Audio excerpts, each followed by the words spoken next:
Boa noite, irmãos. A paz do Senhor a todos. Vocês aí que estão me ouvindo. Que Deus te abençoe.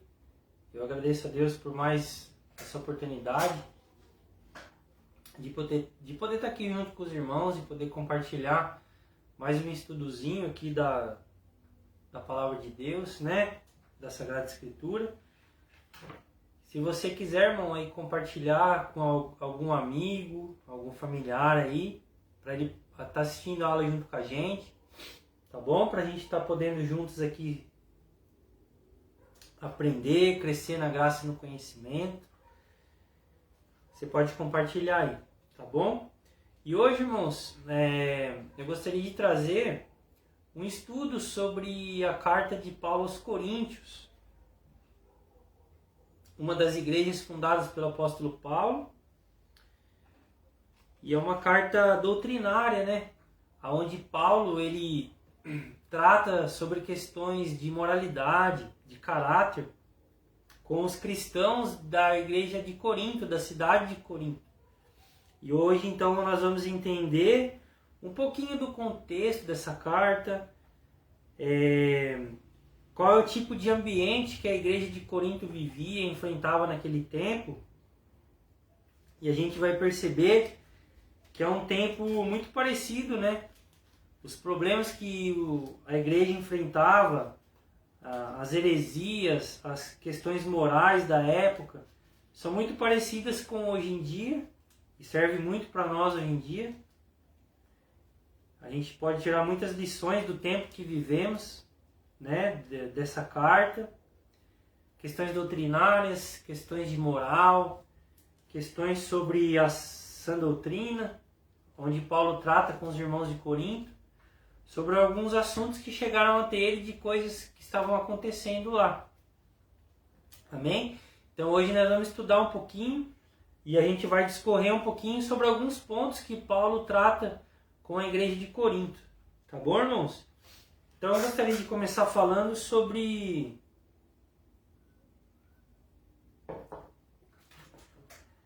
essa carta de Paulo aos Coríntios, irmãos. Provavelmente, segundo estudiosos e até os pais da igreja primitiva, ela foi escrita por volta do ano 95 depois de Cristo. E como a própria carta já diz no começo, e a grande maioria defende que ela foi escrita pelo apóstolo Paulo, não se tem dúvida mais disso, né? E na época que o apóstolo Paulo ele escreveu essa carta, a cidade de Corinto era uma cidade grande comparado aos padrões daquele tempo, né? Era uma cidade que tinha uma população estimada em 250 mil cidadãos livres e cerca de 400 mil escravos. Então, entre pessoas livres e escravos, era uma cidade com uma média de 650 mil pessoas. Então, era uma cidade muito populosa, muito grande, né? Hoje em dia, nos tempos que nós vivemos, uma cidade de 650 mil habitantes é considerada uma cidade grande, uma cidade evoluída, né? Assim como era mais naquele tempo ainda.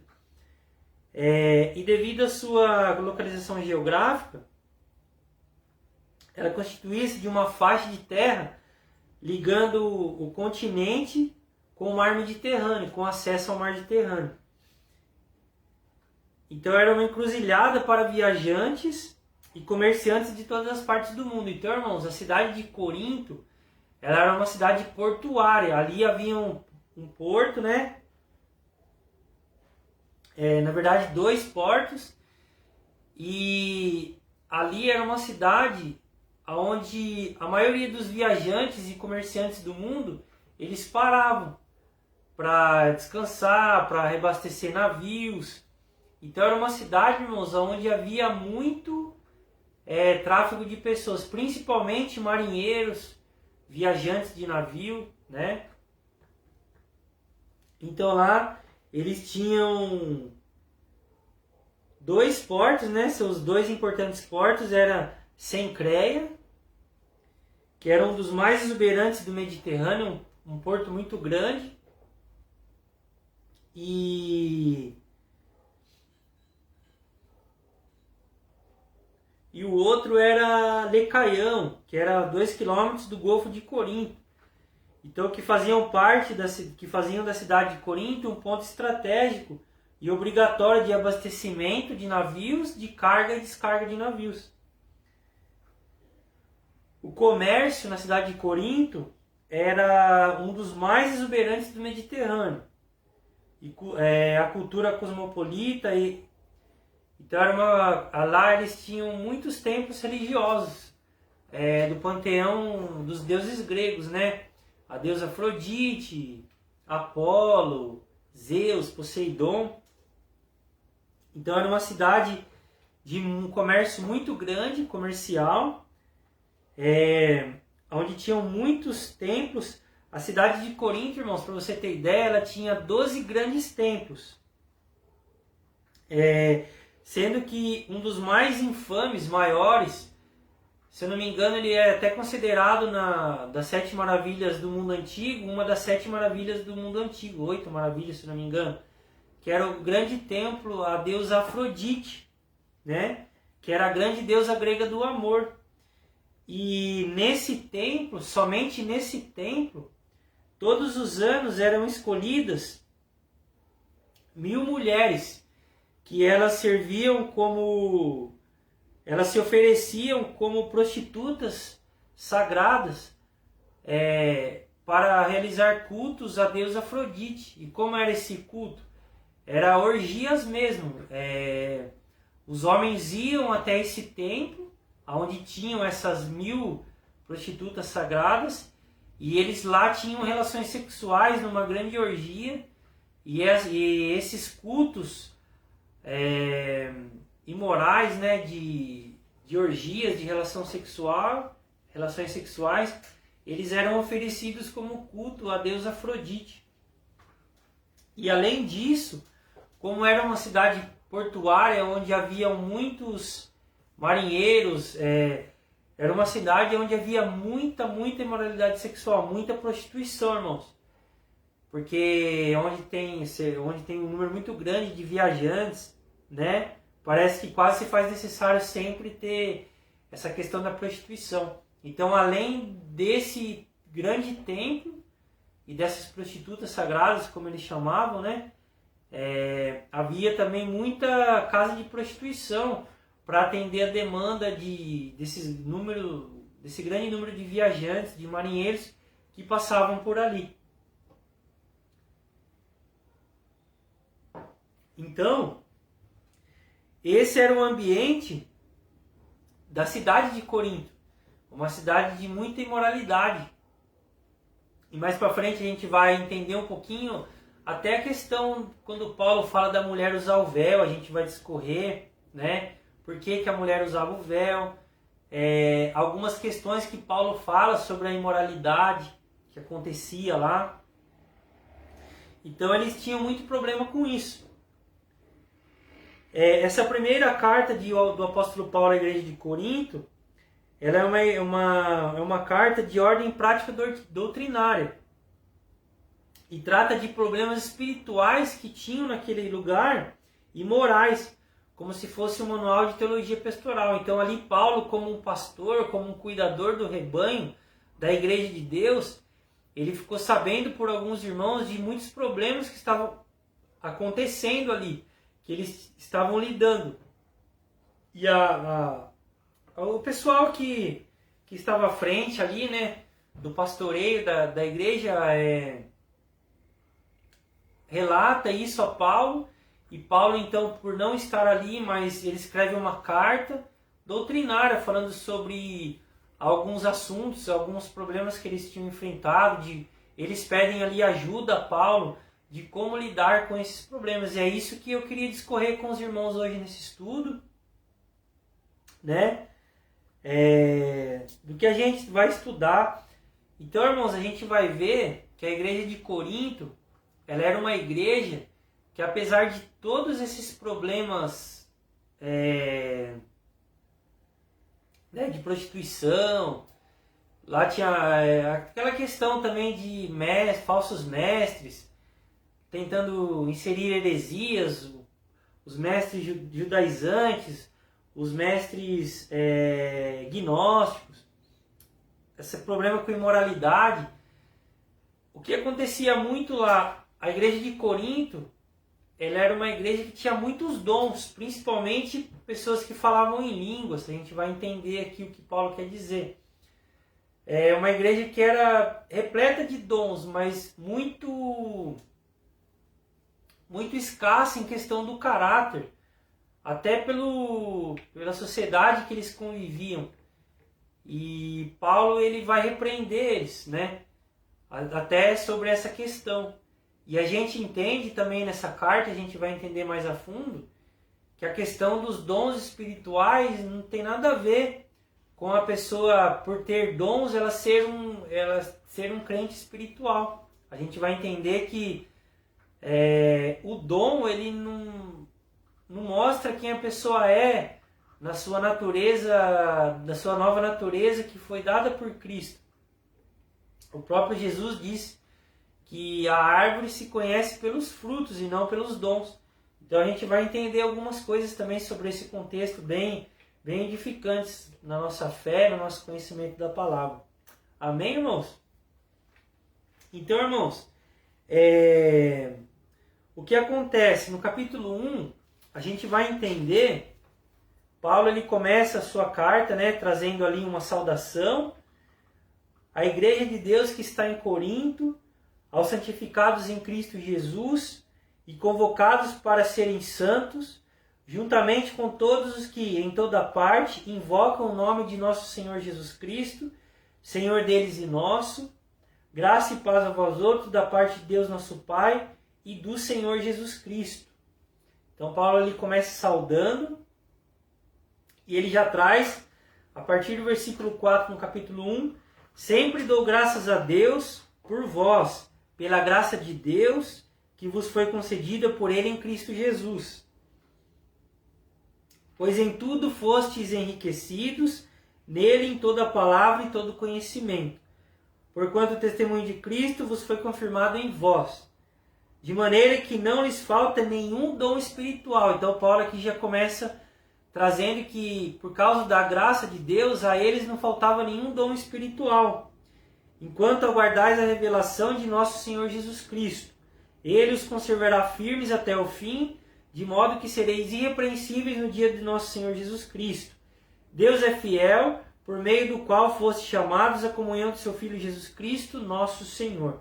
Então, irmãos, aqui Paulo ele começa falando que eles, pela graça de Deus, não faltava a eles nenhum dom espiritual. Então era uma igreja, irmãos, que ela tinha muitos dons. Pelo que Paulo fala, que a gente entende, era uma igreja que era capacitada com todos os tipos de dons existentes que a palavra nos traz, né? E já no capítulo 1, Paulo, ele começa a repreender os irmãos. Então ele fala aqui, ó, a partir do versículo 11. Caros irmãos, fui informado a vosso respeito pelos da família de Cloe que existem discórdias entre vós. Refiro-me ao fato de um de vós afirmar, eu sou de Paulo. Outro declara, eu sou de Apolo. E outro, eu sou de Pedro. E outro ainda, eu sou de Cristo. Ao acaso Cristo está dividido? Foi Paulo crucificado em vosso favor? Fostes batizados em nome de Paulo? Então aqui, irmãos, Paulo, ele já começa a repreender os irmãos. Ele fala, ó, não lhes falta dom nenhum. Mas eu fui informado pela causa de Cloe, pela casa de Cloe, ou seja, Cloe era uma irmã, né, no Evangelho, e a igreja que se reunia na casa dela informa Paulo sobre alguns problemas que estavam acontecendo na igreja. Aí, irmãos, não é coisas fora do ambiente cristão, a gente está falando de coisas que acontecia dentro do ambiente da igreja. Amém? Então essa é uma carta para a igreja, no contexto da igreja, não é fora. Paulo aqui, ele não está repreendendo discórdias fora, ele está querendo dizer de coisas que aconteciam dentro. Amém? Então quando a gente vai para o capítulo 3, Paulo ali, ele já começa, quando ele começa a trazer e depois do que a gente leu, o restinho do capítulo 1, o capítulo 2, ele começa a trazer que a eles tinha chegado a mensagem do Evangelho. E a mensagem do Evangelho não era uma mensagem meramente humana, que não se conhecia nem se cria pelo intelecto humano, mas pela fé em Cristo. E o Evangelho era simples. Era Cristo crucificado que ressuscitou dos mortos. Era essa a mensagem do Evangelho. E Paulo, então, a partir disso, ele começa a repreender os irmãos. A partir do versículo 3. Depois que ele traz essa mensagem do Evangelho de Cristo, né? Que Paulo foi até eles e pregou com poder. E lá tinha até falsos líderes, que questionavam a autoridade de Paulo do Evangelho, né? E ele rebate isso, escrevendo essa carta como um pai espiritual, justamente combatendo essas questões morais que estavam acontecendo lá. Aí a partir do 3, irmãos, Paulo ele fala assim: irmãos, não vos pude falar como a pessoas espirituais, mas como a pessoas carnais, como a crianças em Cristo. O que vos dei para beber foi leite, e não alimento sólido, pois não podiais recebê-lo, nem ainda agora podeis, porque ainda sois carnais. Então, irmãos, para você ver, era uma igreja que era cheia de dons, que Paulo até fala no começo da carta, que não lhes faltava nenhum dom, mas mesmo assim ele fala, mas eu não falo a vocês como crentes ou pessoas espirituais, mas como a carnais. Então aqui a gente tira uma coisa muito importante, que o dom ele não torna uma pessoa espiritual, né? Apesar de ser um dom espiritual, mas o que torna uma pessoa espiritual são os frutos, né? Porque a espiritualidade de cada um de nós vem dos frutos, que é amor, paz, alegria, mansidão, domínio próprio, longanimidade, né? Os dons são espirituais, eles são dons de Deus, do Espírito Santo, que nos capacitam e servem justamente para a edificação da igreja. E lá acontecia o contrário. A gente vai ver mais para frente que muitos usavam esses dons não para a edificação da igreja, mas para exaltação de si mesmo.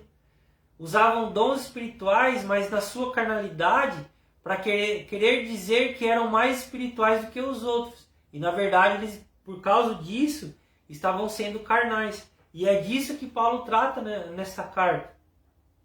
Então ele fala, por mais que vocês tenham dons, eu não posso falar com vocês como pessoas espirituais, porque vós sois ainda carnais, como crianças em Cristo, imaturos, né? A carnalidade ela é vista também como uma maturidade. Amém, meus irmãos? E o que ele traz aqui? A primeira coisa, a discórdia entre eles que estava acontecendo na igreja de Corinto. E tudo que eu for discorrer aqui, irmãos, você pode ver, Deus vai falar com você assim como falou comigo, que são coisas que tem no nosso meio, que nós temos que permitir que Deus vá nos moldando, que nós vamos crescendo espiritualmente, com maturidade, não só em dons, mas em caráter, para que nós possamos tirar isso do nosso meio, porque isso não pode existir no nosso meio. Mas existe, mas tem que ser eliminado do nosso meio. Amém?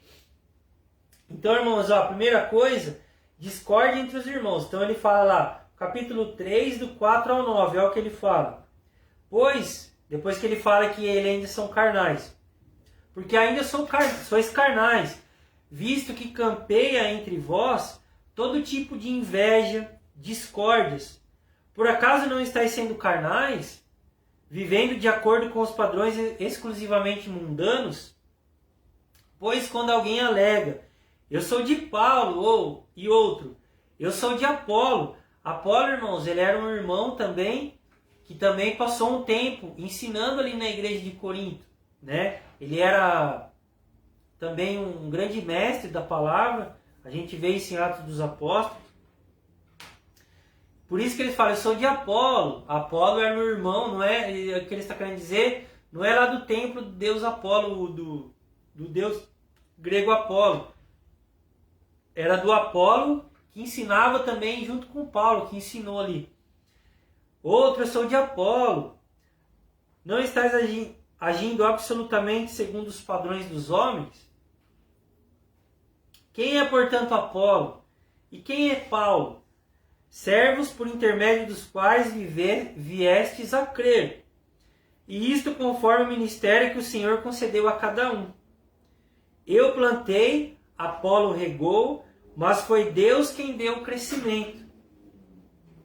De forma que nem o que planta nem o que regam são de alguma importância, mas unicamente Deus que realiza o crescimento. O que planta e o que rega ministram de acordo com o propósito, e cada um será premiado segundo o seu próprio trabalho. Porquanto nós somos colaboradores de Deus, vós sois a lavoura de Deus e edifício de Deus. Amém, meus irmãos? Então, irmãos, o que estava acontecendo lá? Paulo ele fala, olha, a inveja entre vocês, a discórdia, e isso é coisa da carne, é falta de caráter.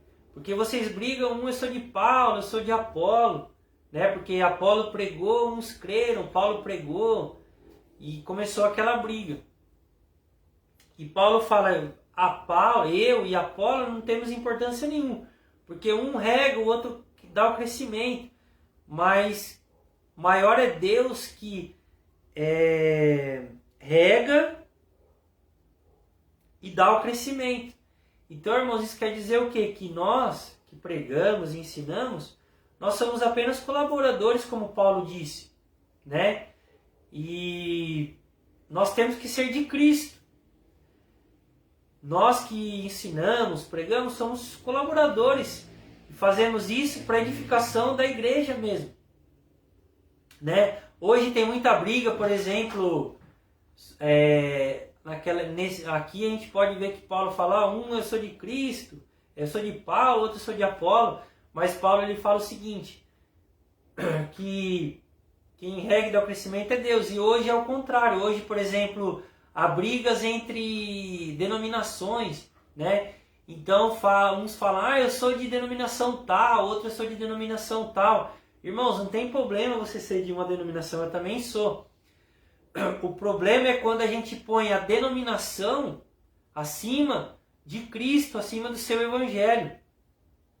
Quando a gente põe a denominação, né, como um intermediário entre Deus e os homens, e esse intermediário é Cristo. E hoje se faz isso porque usam-se, por exemplo, os dons, né, para enaltecer a placa de uma igreja. Então, venham para a igreja tal, porque aqui é a igreja dos milagres. E muitas vezes se enaltece, se exalta mais a denominação do que a própria pessoa de Cristo. E isso é carnal, a Bíblia ensina. Porque Cristo é aqui, nós somos colaboradores. Amém? Então, irmãos, os dons espirituais ou a pregação do evangelho não se deve ser usada para enaltecer a mim, uma pessoa, ou o pastor, ou o apóstolo tal, a igreja dos milagres, não. Porque na verdade a igreja dos milagres são todos nós, todos somos um milagre de Deus. E isso é só uma arte e propaganda para atrair pessoas, para a maioria das vezes atrair dinheiro. Amém? Então esse marketing, ele é carnal. O marketing espiritual é quando se enaltece a pessoa de Cristo. Porque um planta, eu planto, o outro dá o crescimento, o outro rega, mas quem dá o crescimento é Deus, é o Espírito de Deus. Amém? Então essa é a primeira coisa que Paulo combate ali que estava acontecendo. Então, irmãos, isso tem que ser exterminado do nosso meio. Não pode haver isso. Né? Pode ter denominações? Pode, eu faço parte de uma. Mas Cristo é o cabeça e nós somos o corpo.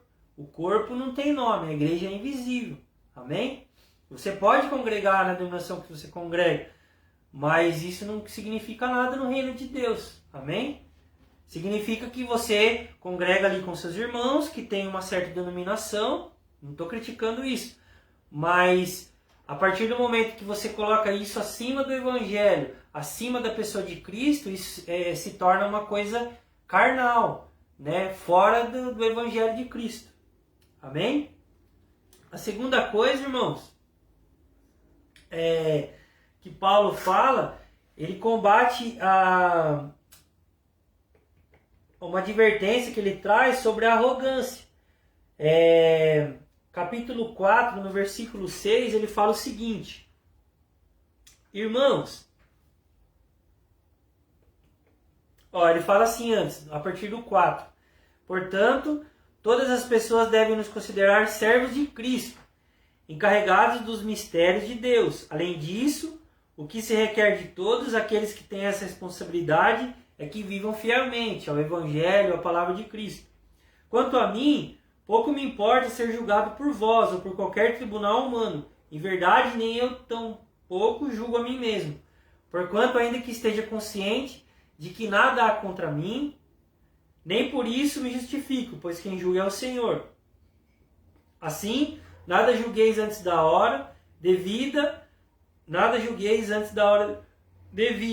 Aguardai até que venha o Senhor, o qual não somente trará à luz o que está em oculto nas trevas, mas igualmente manifestará as intenções dos corações. Então, nesse momento, cada pessoa receberá de Deus a sua recompensa. Irmãos, apliquei essas verdades a mim e a Apolo, por amor de vós, para que por nosso intermédio aprendais a não ir além do que está escrito, de maneira que nenhum de vós se encha de orgulho e favor de um contra o outro. Pois quem é que te faz destacado em relação aos demais? E o que tens que não tenha recebido? E se o recebeste, então qual o motivo do teu orgulho, como se não o tiveras ganho? Já tendes tudo o que desejais, já estáis ricos, conseguistes vos tornar reis, e isso sem nós. Quisera muito eu que verdadeiramente reinasses, para que também nós reinássemos convosco. Outra coisa que Paulo adverte ali sobre a arrogância, irmãos, é a questão ali do gnosticismo. A palavra gnosis, ela vem da tradução de conhecimento. Então, gnosis, conhecimento. Gnosticismo é que se a salvação, né, a verdade, se obtém pelo conhecimento. É claro que a Bíblia diz que conhecereis a verdade vos libertará, mas essa verdade é Cristo. Os mestres gnósticos, irmãos, eram um grupo que se infiltrava na igreja e trazia a mensagem que eles só poderiam alcançar a salvação ou um patamar espiritual maior se eles buscassem o conhecimento. Mas geralmente esse conhecimento não era um conhecimento de Jesus, do seu evangelho, era um conhecimento humano, né? Conhecimento grego de várias filosofias, eles misturavam várias coisas, eles distorciam até coisas do evangelho, por exemplo, onde eles negavam a divindade de Cristo. E o que muitos desses irmãos estavam acontecendo? Eles buscavam esse conhecimento humano, carnal, né? E começavam a trazer ensinamentos que iam além do evangelho, que era a salvação pela graça. Então eles pregavam que eles tinham que buscar o conhecimento, mas esse conhecimento não era um conhecimento que nós devemos buscar das coisas do alto. Eram conhecimentos humanos, de filosofias gregas, de vários outros povos. Eles faziam toda aquela mistureba e colocavam. Então, por isso que Paulo fala, uma advertência para que vocês não sejam arrogantes, ou seja, por causa do conhecimento humano, vocês acham que sabem mais, ou por causa da sua busca do conhecimento humano, vocês vão alcançar a mente de Cristo, a salvação em Cristo. Então ele fala, apliquei a mim, Apolo, que nós não devemos ir do que além do que a Escritura ensina. que é salvação através da fé em Cristo, do Evangelho de Cristo. E eles estavam implantando essa falsa filosofia naqueles tempos. Amém, irmãos? Então nós não devemos ir além da Escritura, além do Evangelho de Cristo. É o que Paulo está querendo dizer aqui, que eles eram arrogantes, né? Porque eles estavam buscando conhecimento meramente humanos para querer dizer que eram maiores, né? Até mais do que Paulo e Apolo. Então ele combate essa heresia, essa arrogância que eles estavam tendo. Era uma coisa carnal, era uma coisa... E hoje tem isso, se você for ver, tem. Hoje, por exemplo, né, existe linhas de pregação que, sem perceber, são gnósticas, que ensinam ensinos meramente humanos, que não tem nada a ver com o Evangelho. É autoajuda, por exemplo, né? 10 passos para alcançar a prosperidade, 5 passos para alcançar a felicidade em Cristo. E você vai ver, não tem nada a ver, não tem base nenhuma na Escritura. É tudo coisa humana. Né? Hoje existe os coaching, né? Que também são ensinamentos a 95% humanos, de psicologia, para você alcançar certa coisa, para você se achar, aonde se exalta o humano, né? Então a gente tem que tomar muito cuidado com tudo aquilo que vai além ou também se tira, né? Assim como também tinha naqueles tempos os mestres judaizantes que colocavam toda aquela questão da lei, que tinha que obedecer tudo lá da lei, né? Então Paulo fala, não vai nem além, né, nessa questão do gnosticismo, e também não fica dessas coisas de leizinhas, porque a lei hoje ela é escrita no coração. Amém, meus irmãos?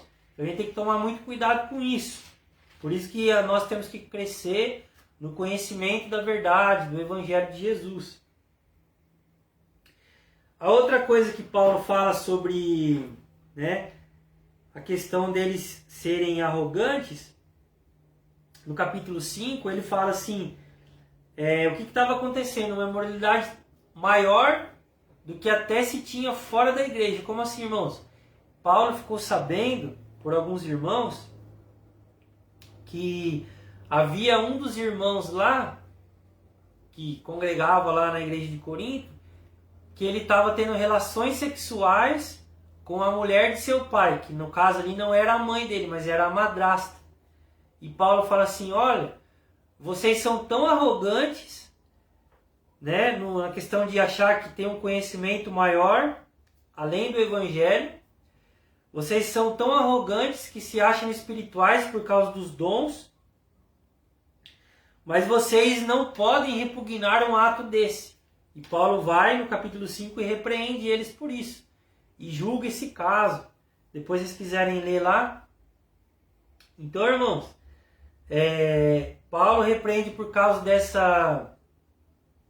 dessa arrogância deles, mas eles não conseguiam repugnar um ato tão repugnante, que Paulo fala que era pior até do que os incrédulos faziam.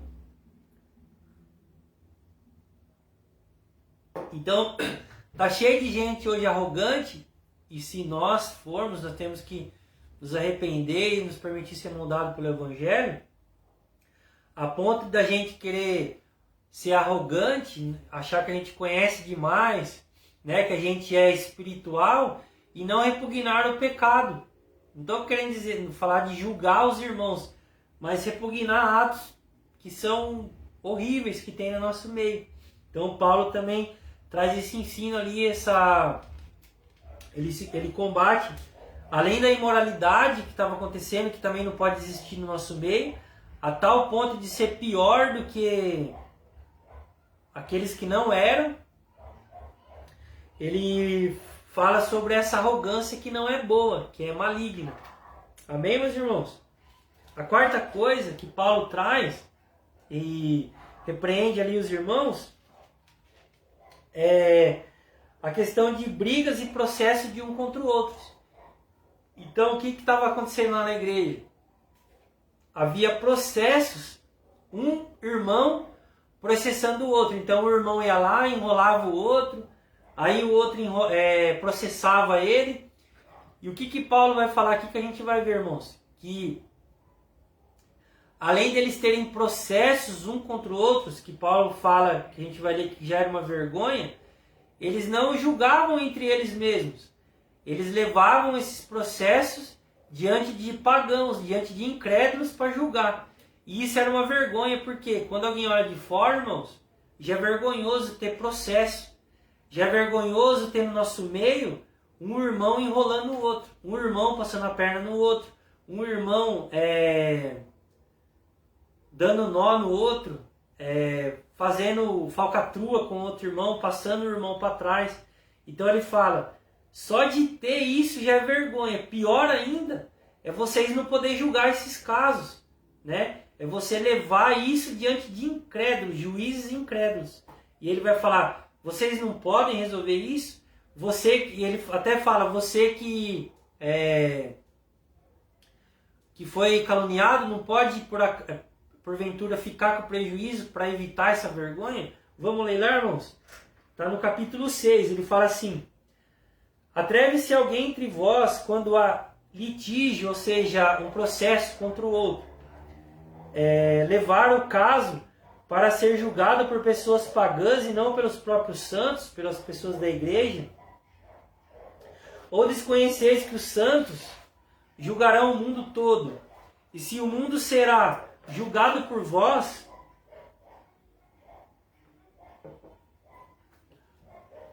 como sois incompetentes para julgar esse assunto de tão menor importância? E mais, não sabeis vós que iremos julgar inclusive os santos, os anjos, quanto mais a demandas triviais desta vida? Será que quando surgem questões desta vida para serem julgadas, constituís como juízes as pessoas menos respeitáveis da igreja? É para a vossa vergonha que me expresse dessa forma. Não há porventura nem ao menos um sábio entre vós que possa julgar uma contenda entre irmãos? Contudo, ao invés disso, o irmão recorre ao tribunal contra outro irmão e apresenta tudo isso diante de incrédulos.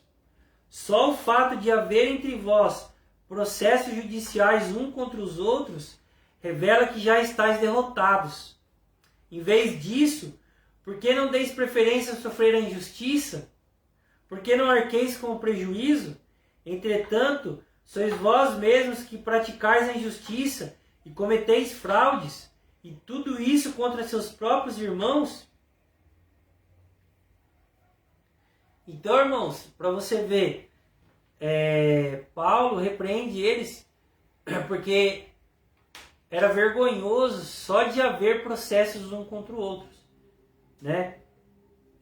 Então, irmãos, isso é uma lição para nós, que nós devemos ser honestos, não só com os de fora, pela questão do bom testemunho com os de fora, mas mais ainda nós que somos irmãos. Então Paulo repreende porque havia processos, um irmão passando a perna no outro irmão. Então ele fala que só de haver isso, eles já estavam derrotados, eles já eram carnais. Então, meus irmãos, que isso não age no nosso meio, que nós possamos ser honestos uns com os outros, com os de fora também por causa do testemunho, né? Que nós não venhamos ser desonestos com os nossos irmãos, com os de fora, que possamos ser, né, homens de palavra. Quando eu digo homens, eu falo para irmãos e irmãs também, de palavra. Como a Bíblia diz, que seja sim, sim e não, não. Porque o que passa disso vem do maligno. Que eu posso ser homem de palavra. Se dá, dá. Se não dá, não dá. E ponto final. Né?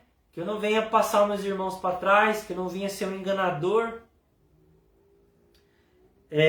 Até o próprio apóstolo Paulo, ele faz uma recomendação a Timóteo, a Tito, quando eles fossem escolher aqueles que exercem ministério pastoral, né, alguém que fosse ficar à frente ali do rebanho, ele até fala, olha, que não seja uma pessoa que tenha processos com os de fora, para que não seja isso um motivo de tropeço.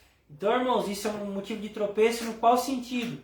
No sentido que as pessoas usam isso contra nós, né? Ó, o cara diz que é cristão, diz que serve a Cristo, mas é corrupto, desonesto, pilantra, nas palavras de hoje, né?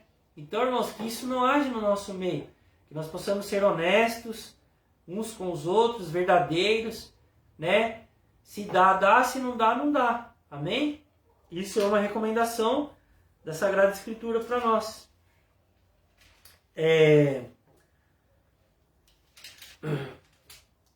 O quinto ponto, a partir do versículo 7, eu não vou falar sobre tudo, mas depois você pode ler. Paulo ele fala ali sobre a vida conjugal. Também porque, irmãos, como a cidade de Corinto era uma cidade onde havia muita prostituição, né? Havia muita separação, caso de traição, então ele vai até falar sobre a questão do casar para não se abrasar. E hoje muita gente confunde, por exemplo, um casal que começa a namorar, por exemplo.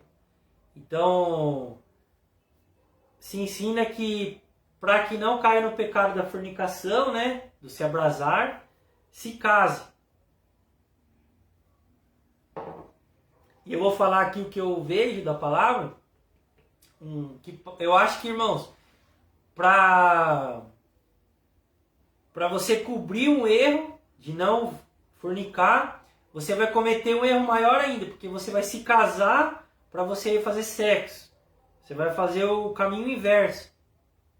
Então, quando Paulo fala que é para casar, para não se abrasar, ele fala em questão da prostituição.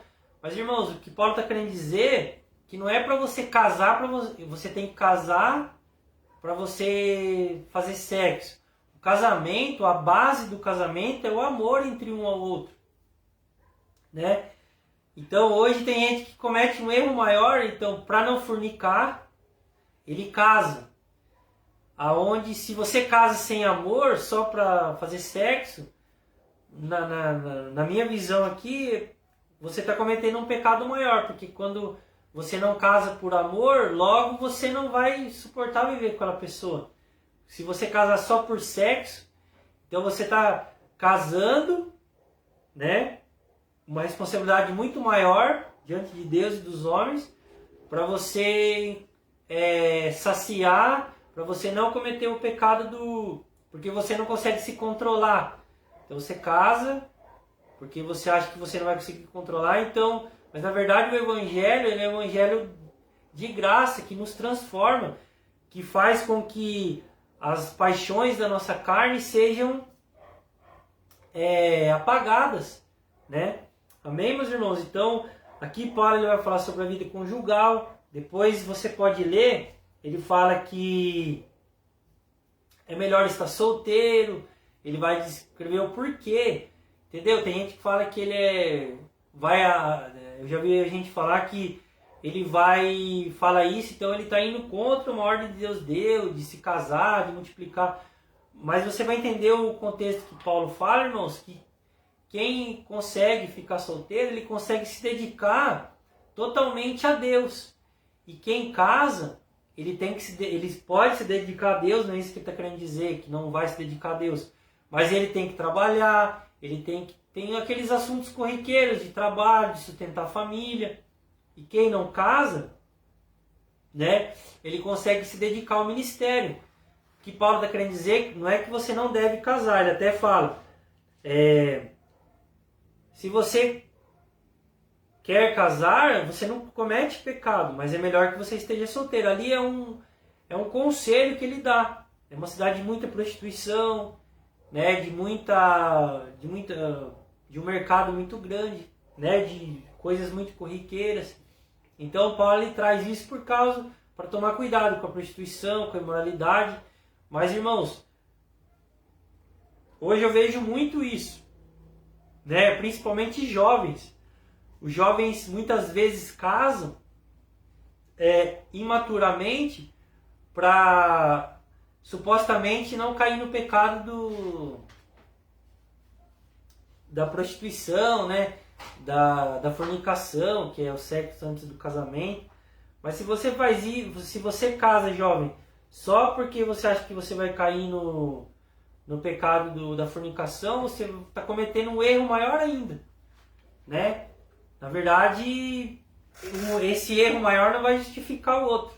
Porque se você casa por isso e não por amor, você vai acabar, uma hora ou outra esse fogo vai apagar, né? E depois a grande probabilidade de haver uma separação, né? Ou até uma traição é muito grande. Então você toma muito cuidado com esse contexto de usar isso. Mas peça discernimento e sabedoria a Deus para você lidar com essas questões. Porque a graça de Deus, ela também, né, te ajuda a aplacar esse fogo carnal. Amém, meus irmãos?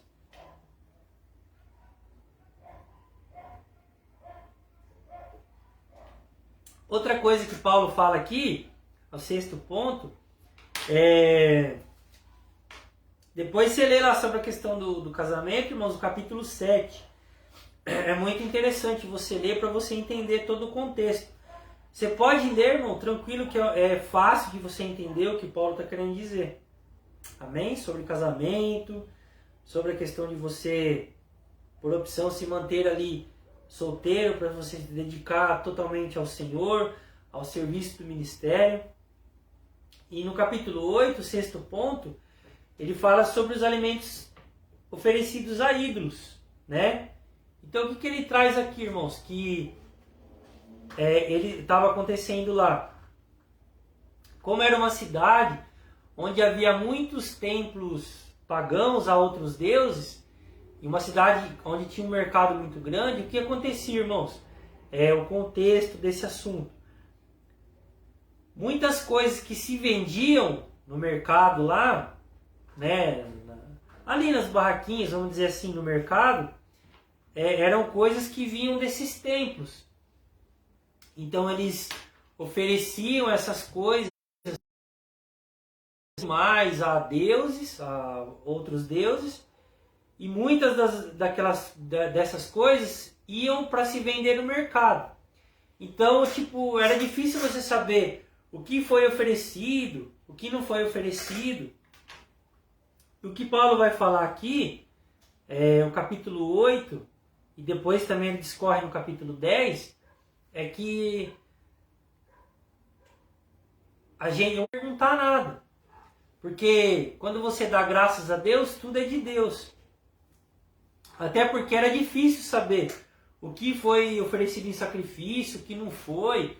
Então Paulo fala, come de tudo que se vende no mercado, sem perguntar nada. Come de consciência tranquila, né? Mas o que estava acontecendo lá, irmãos? Muitos tinham essa consciência, né? De poder comer sem se preocupar o que foi oferecido, o que não foi. Mas muitos que se convertiam ficavam, né, com aquela questão, posso, não posso, então eles estavam evitando de comer algumas coisas, né, que se vendia no mercado, por ter medo de ser pecado, por ter medo de ser oferecido a algum Deus. Então Paulo vai falar que esses deuses não são nada, a não ser para aquele que o considera. Ele vai falar. Então, tipo, para aquele que considera, não que aquela comida sacrificada tenha algum poder de fazer um mal para ele, mas por causa da consciência. Então Paulo, o que estava acontecendo? Muitos que tinham essa consciência de que não fazia mal, que não tinha problema, estavam comendo. E esses irmãos, que provavelmente eram novos na fé, se escandalizavam. Nossa, ele está comendo comida oferecida a ídolos. Então eles começavam a comer, mas por eles não ter essa maturidade de pensar que não tinha um problema, a fé deles estava começando a se deixar levar por essas coisas, né? Eu vou comer, vou passar mal, vai ter influência na minha vida do outro Deus. Então, até que essas pessoas atingissem aquela maturidade de poder comer e saber que não tem nada, porque aqueles deuses não eram nada, eles se sentiam em pecado. Então o que Paulo vai falar é o seguinte, olha, come de tudo, mas se por causa do seu comer ou beber você faz o seu irmão pecar por causa dessa consciência que eu estou falando, então você não coma. Então, irmãos, vai na festa, come de tudo, não pergunta.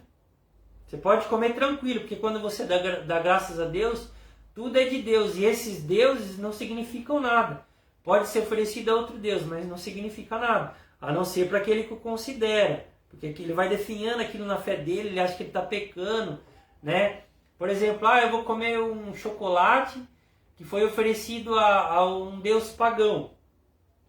E aquele Deus, então vai fazer mal, vai ter maldição. Então por causa disso ele começa... Então, tipo, se ele vê alguém comendo, ele vai ficar naquela dúvida. Então, é isso que Paulo está querendo dizer. Come de tudo, irmão. Mas se o teu comer ou beber faz o pequenininho na fé pecar, então não come. Por causa da fé daquele que é novo na fé. Amém, irmãos? Então, tem essa questão hoje, né? Pode, não pode. Paulo até fala, olha... Você vai no mercado, ou se alguém te convidar para ir na casa dele, seja ele, irmãos, de qual segmento religioso for. Paulo fala assim, come de tudo que te pôr na sua frente. Mas se te avisar, olha, isso foi oferecido em sacrifício a outro Deus. Ele fala, então não coma por causa da consciência. E ele vai explicar, não por causa da sua consciência, porque você tem consciência de que não faz mal. Mas por causa da consciência daquele que te falou. Né? Às vezes o irmãozinho, você vai comer isso aí, foi oferecido em sacrifício a outro Deus. Por causa desse irmão que te avisou, por causa da consciência dele e não da sua, que Paulo está querendo dizer, você não come, porque para ele ainda é pecado. Amém, irmãos? Ele fala que isso, não, que o seu comer e beber não seja motivo de tropeço para o irmão. É isso que ele está querendo dizer. Amém? Então, irmão, se você já é maduro, você já tem esse entendimento, vai na casa do seu irmão que é de outro segmento, come e não pergunta nada. Amém? Só toma cuidado com o novo na fé, aquele que ainda está crescendo, está tendo esse conhecimento. Paulo até fala, se o que eu como faz o meu irmão pecar, então eu nunca mais vou comer carne, né? Por causa da preocupação que eu tenho com o pequenininho na fé. Eu não estou falando aqui, irmão, do opressor, daquele... o pastor, vamos dizer assim, opressor, você não pode comer isso. Não é isso aí, você come por causa desse, não, você come sim. Porque se você tem consciência, eu estou querendo dizer por causa do pequenininho na fé, aquele que não tem a maturidade que talvez você tenha, o entendimento que você teve sobre esse assunto. Amém? Então é isso que ele está querendo dizer aí. Depois você lê lá o capítulo 8.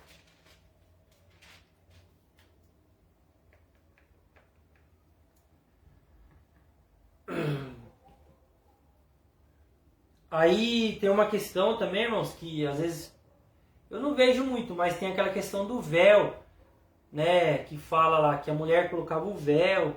Tem dois pontos, irmãos. O primeiro ponto é que muitas dessas prostitutas, elas usavam os seus cabelos como uma maneira de sedução. Então elas desciam até lá onde ficavam aqueles marinheiros e balançavam seus cabelos, né? Como como eu posso explicar para os irmãos? Como se fosse uma conquista. Para conquistar aqueles homens, para ter um programa, para ter o seu... Era o trabalho delas, né? Vamos dizer assim. E era costume já daquele tempo, as mulheres casadas, que queriam demonstrar um sinal de respeito e honra aos seus maridos, andar com o véu, e esse véu cobria o seu cabelo e o seu rosto. E era um véu todo cheio de... Dava para ver, mas como elas andavam com esse véu,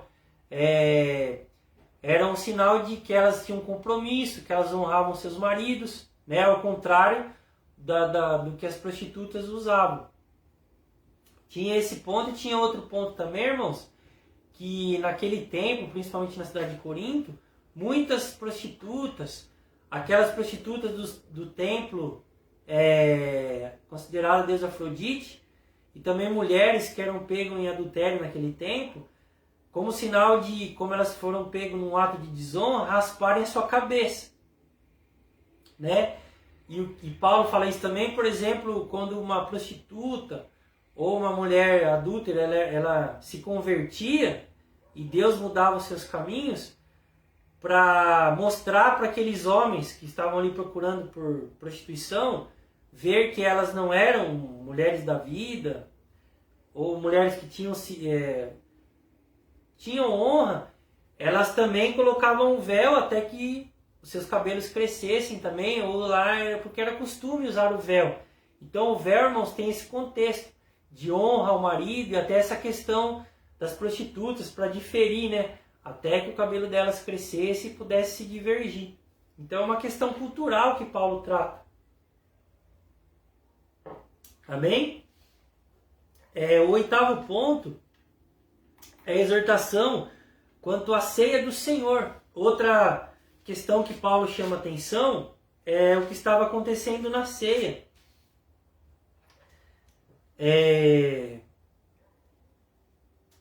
O que acontecia, irmãos? Naquele tempo, diferente, hoje a ceia que nós comemos é um pedacinho de pão e um cálicezinho de vinho, suco de uva. Mas naquele tempo era diferente, irmãos. Eles tinham assim o vinho e o pão, que eles comiam e bebiam como Cristo ensinou. Só que tinha uma ceia também. Tinha cordeiro, tinha frutas, um banquete. E o que estava acontecendo lá que Paulo chama a atenção deles? Muitos irmãos tinham muitas condições, então levavam as coisas de casa. E tinha muitos irmãos mais pobres, mais humildes, que não tinham condição, então não levavam nada. E o que estava acontecendo, irmãos, que Paulo repreende, a gente vai entender.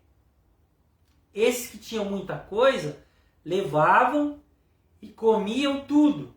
E nem esperavam esses irmãos que não tinham condições. E esses que não tinham ficavam com fome. E Paulo, irmãos, repreende eles tanto a ponto de dizer que muitos até ficavam embriagados, tomavam tanto vinho que ficavam embriagados na ceia. E o que acontece? Isso era um sinal de humilhação. Então Paulo fala, olha, vocês traz e come até o ponto de muitos se embriagarem. E aqueles que não têm, nada comem, ficam com fome. Então Paulo ele fala, por causa disso vocês não discernem o corpo. E se você faz isso, por não discernir o corpo, você come e bebe para sua própria condenação. Qual é a advertência de Paulo, irmãos? Comer e beber sem discernir o corpo. Eles, nesse ato, esses que tinham, eles estavam humilhando esses que nada tinham. A ponto deles levarem, comerem tudo e nem esperar o que nada tinham. Então eles ficavam com fome, e isso era uma humilhação. Eles humilhavam os que nada tinham, que também eram igreja. Então essa é a advertência de Paulo. Vocês, quando fazem isso, vocês que têm, humilham os que nada têm, a ponto de comer tudo e deixar eles com fome, vocês não discernem o corpo, e por não discernir o corpo, ou seja, por humilhar os irmãozinhos mais fracos, os que nada têm, vocês comem e bebem para sua própria condenação. Então ele repreende esse ato dos irmãos. E depois ele fala assim, irmãos, depois você lê lá que a ceia, ela deve expressar amor cristão. Ele fala assim, apesar de tudo, não vos elogiarei quanto à instrução que passo a vos dar agora, porquanto as vossas reuniões produzem mal e não bem. Em primeiro lugar, porque ouço dizer que há divisões entre vós. Então, já acontecia que havia essas divisões. Eu sou desse, eu sou daquele que a gente falou. Quando você unisse como igreja. Todavia, se faz necessário que haja divergência entre vós, ele fala, para que os aprovados se tornem conhecidos em vosso meio. Pois, quando vos reunis como igreja, já não é para comer a ceia do Senhor. Porque quando comeis, cada um toma antes a sua própria ceia, sem esperar pelos outros. É o que eu estava falando aqui para vocês. E dessa maneira, enquanto um fica com fome, o outro se embriaga. Será que não tendes casa onde podeis comer e beber, ou de fato desprezais a igreja de Deus, irmãozinhos que não têm, humilhando os que nada possuem? Que vos direi, acaso vos elogiarei por isso? Certamente que não. Vos elogiarei por essas atitudes. Então é isso que eu estou querendo dizer, irmãos. Eles humilhavam fazendo isso. Pois eu recebi do Senhor o que também vos entreguei. Que o Senhor Jesus, na noite que foi traído, tomou o pão e logo de haver dado graças, o partiu e disse: isto é o meu corpo que é dado por vós, fazei isto em memória de mim. Do mesmo modo, depois de comer, ele tomou o cálice e o declarou: este cálice é a nova aliança no meu sangue, fazei isto todas as vezes que beberdes em memória de mim. Isso aqui, irmãos, está em 1 Coríntios, capítulo 11, versículo, a partir do 17, isso que eu estou lendo, tá? Portanto, todas as vezes que comerdes deste pão e beberdes deste cálice, proclamais a morte do Senhor até que ele venha. Por esse motivo, quem comer do pão ou beber do cálice do Senhor indignamente será culpado de pecar contra o corpo e o sangue do Senhor. Indignamente que ele está falando, irmãos, é o que a gente estava falando. Não discernir o corpo, humilhar os mais fracos, os que nada têm. Aí ele fala: examine, pois, cada um a si próprio, e dessa maneira coma do pão e beba do cálice. Pois quem come e bebe sem ter consciência do corpo do Senhor, come e bebe para a sua própria condenação. Por essa razão há entre vós muitos fracos e doentes e vários que já dormem. Contudo, se vós tivesseis a cautela de julgar a vós mesmos, não seríamos condenados. Então, irmãos, é isso que estava acontecendo lá. Amém? E hoje uma outra coisa que tem muito, por exemplo, as pessoas querem julgar o pecado dos outros, né? Então, o fulano, nossa, o fulano lá está tomando a ceia, mas ele está em pecado. Na verdade, irmãos, se nós fôssemos tomar a ceia por ser justos ou por dignidade, nenhum de nós poderia tomar. Nós só podemos tomar porque Cristo nos torna dignos. É por causa dele que nós tomamos. Fazemos em memória dele. Paulo, até aqui ele fala assim, ele não fala assim: examine o pecado do irmão, se ele pode tomar ou não. Aí vocês vão ver, né, se ele vai tomar ou não. Ele fala assim: examine, pois, cada um a si próprio, e dessa maneira coma do pão e do cálice. Então ele fala assim: examine e depois come e beba. É imperativo. Né? Não é eu examino, nossa, eu pequei, não vou tomar. Não, eu examino. Sabe por quê, irmãos? Porque quando eu me examino, eu reconheço que eu não sou digno de tomar. Mas por causa do que Cristo fez e da fé que eu tenho no que Ele fez e nele, eu como e bebo. Então é imperativo. Examine-se a si mesmo. Depois come e beba. Amém? Então eu me examino, eu me reconheço como falho, como miserável. Reconheço que por causa de Cristo, porque Ele me tornou digno, eu tomo. Aí eu tomo. Porque Ele me tornou digno. É por causa dele que eu tomo. Porque Ele me fez capaz e me fez poder tomar. Amém? Não é o andamento contrário hoje. Hoje se julga o outro. Na verdade, a Bíblia ensina que eu devo julgar a mim mesmo. Né? Eu devo examinar a mim mesmo, não o outro. O outro é Ele e Deus. Amém, meus irmãos? E Paulo ele vai falar questão aos dons espirituais.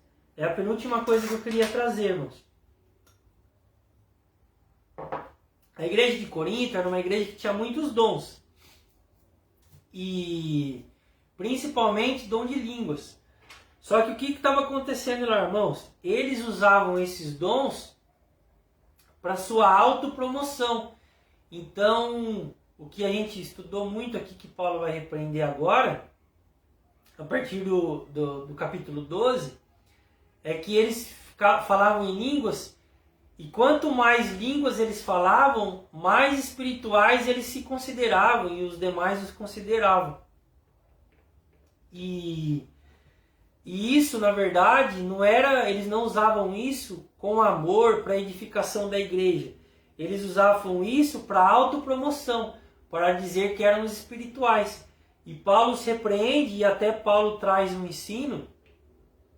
Ele fala que, aí ele vai falar, olha, vocês falam em línguas, mas quem fala em língua, ele edifica a si mesmo, né?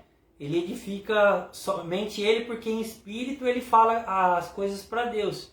Então, no seu intelecto ele não entende, mas no espírito ele entende. E Paulo fala, mas vocês usam isso para promoção própria, não para edificação da igreja. E ele coloca o seguinte.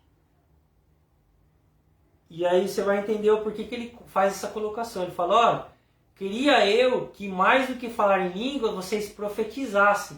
E profetizar aqui, irmãos, que Paulo está querendo dizer, depois você lê lá o capítulo 12, não é esse profetismo de hoje, eu profetizo bênçãos na sua vida, eu profetizo que você vai receber um milagre, né? Eu profetizo que você vai ter o emprego que você sonha.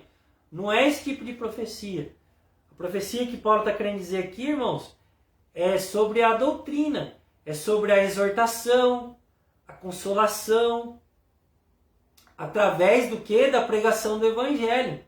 É isso que é profetizar que Paulo estava querendo dizer. E ele até vai falar, é 1000 vezes melhor que você fale 5 palavras, que você profetize, ou seja, que você ensine, que você console, que você exorte em 5 palavras, que se pode entender do que você fala em 1000 palavras em línguas que ninguém entende nada, porque aquilo não vai edificar ninguém. É nesse ponto que está falando. E Paulo, irmãos, ele até vai falar durante o culto, que ninguém seja proibido de falar em línguas, mas que fale 1, 2, no máximo 3, e quando ainda tiver quem interprete o que está se falando, porque senão ninguém se edifica. Ele fala que quando não houver quem interprete, que fale ali no seu íntimo, com Deus, na sua casa, você e Deus. Então ele fala, e até depois ele discorre o seguinte, porque se entrar alguém e tiver todo mundo falando em línguas, aquela pessoa não vai entender nada, vai achar que vocês são loucos e vai embora. Mas se ela entra e ali está sendo profetizado a palavra de Deus numa língua que ela entende, ela vai ser tocada pelo Espírito Santo, ela vai reconhecer os pecados dela,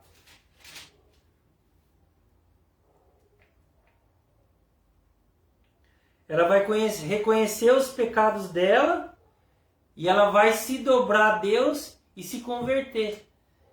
É isso que ele está querendo dizer. Entendeu, irmãos? E hoje, infelizmente, né, existe isso ainda. Porque se colocam o dom de línguas como um dom acima. Até hoje se ensina, por exemplo, isso é falso, que a evidência do Espírito Santo é o batismo com línguas. Na verdade, não é. Há alguns pontos em Atos dos Apóstolos que fala que quando os apóstolos oravam e eles recebiam o Espírito Santo, teve algumas, não todas, manifestações que eles falavam em línguas, né? E essas línguas nem eram a glosa, a línguas que nós ouvimos hoje. Muitos eram outros idiomas, a maioria delas, na verdade. Então, por exemplo, eu não falo inglês, aí eu recebo o Espírito Santo e eu começo a falar, a falar sobre as maravilhas de Deus em inglês, japonês, uma língua que eu não conheço. Existe a glossa também, que é aquela que a gente vê hoje nas igrejas. Mas a maioria das vezes que a Bíblia relata não era essa glossa, eram outras línguas de outras nações. E hoje, irmãos, tem isso, né, que o batismo, quando você sabe que você é batizado com o Espírito Santo, que você fala em línguas. Na verdade, o falar em línguas não é evidência que a pessoa foi batizada com o Espírito Santo. Ele é um dom espiritual que todos nós que temos o Espírito Santo podemos ter, mas não é uma evidência. Não quer dizer que quem não fala em línguas, ele não foi batizado com o Espírito Santo. A Bíblia não ensina isso. Tiago, então quem é batizado com o Espírito Santo? Jesus disse que todo aquele que cresce receberia o Espírito Santo. Então, todos os que creem no Evangelho, todos os que creem em Cristo, eles são sim batizados com o Espírito Santo. O batismo com o Espírito Santo é um batismo de consolo, de fé, né? Essa é a evidência de uma nova criatura, de caráter de Cristo. Essa é a evidência do Espírito Santo, do batismo com o Espírito Santo. O falar em línguas não é uma evidência do batismo com o Espírito Santo. Isso é uma invenção de tempos para cá. Não é bíblico isso. Amém, meus irmãos? Eu já vi muita gente se sentir mal por achar que não tem o Espírito Santo porque não fala em línguas. Mas, irmão, fica tranquilo que não é isso que a Bíblia ensina. Amém? E no capítulo 13, Paulo ele vai falar... E Paulo fala isso, irmãos, porque a igreja de Corinto se achava muito porque tinha dom de línguas. Então Paulo fala que essa atitude deles era uma atitude carnal. E Paulo no capítulo 13, ele fala que, como lá era uma igreja que tinha muitos dons, ele fala, olha, você pode falar a língua dos anjos, todas as línguas dos homens, ter todo o conhecimento. Você pode entregar o seu corpo para ser queimado. Você pode ter todos os dons, todo o conhecimento do humano. Mas se você não tiver amor, nada você será. Então, irmãos, nós devemos sim buscar pelos dons. Porque os dons são para a edificação da igreja. É importante que tenhamos os dons. Que são sinais tanto para os que creem e muitos também para os incrédulos. Mas, irmãos, o maior de todos os dons, que é um dom, mas também é um fruto, é o amor. Então eu posso ter todos os dons, todos os conhecimentos do mundo. Se eu não tiver amor, eu nada serei. Amém? E a última coisa, irmãos, que eu queria falar, que Paulo rebate na igreja de Corinto,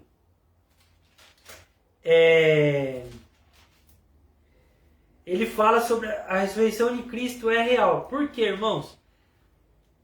Muitos na igreja de Corinto estavam pregando, talvez por influência agnóstica ou não, mas muitos estavam pregando que a ressurreição já havia acontecido, que não haveria mais a ressurreição dos mortos e que a nossa vida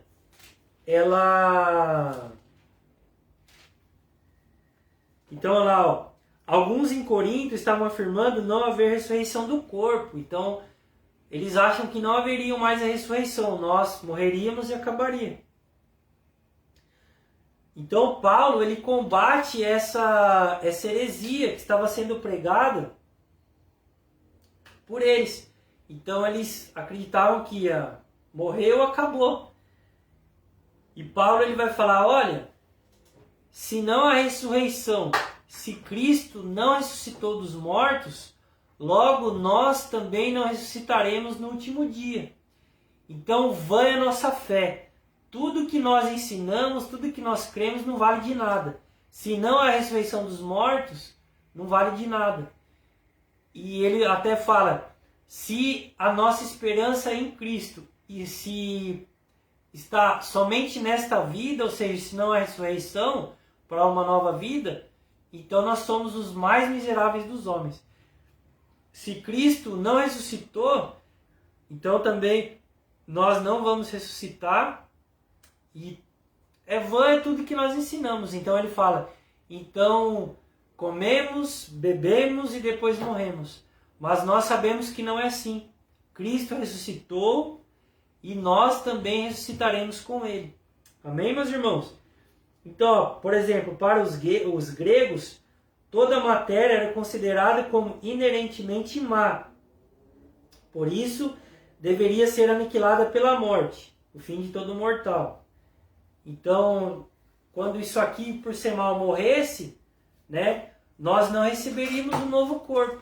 Nós acabaríamos. Ou nós iríamos só tipo como se fosse sem receber um novo corpo, como a Sagrada Escritura ensina, como uma força, alguma coisa assim para outro lugar, né? E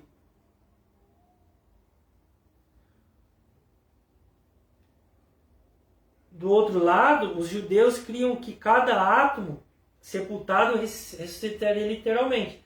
Então, os judeus eles ensinavam que o corpo, tipo, se eu morresse hoje, por exemplo, em Cristo, no dia da ressurreição, eu ia ressuscitar nesse corpo aqui, né?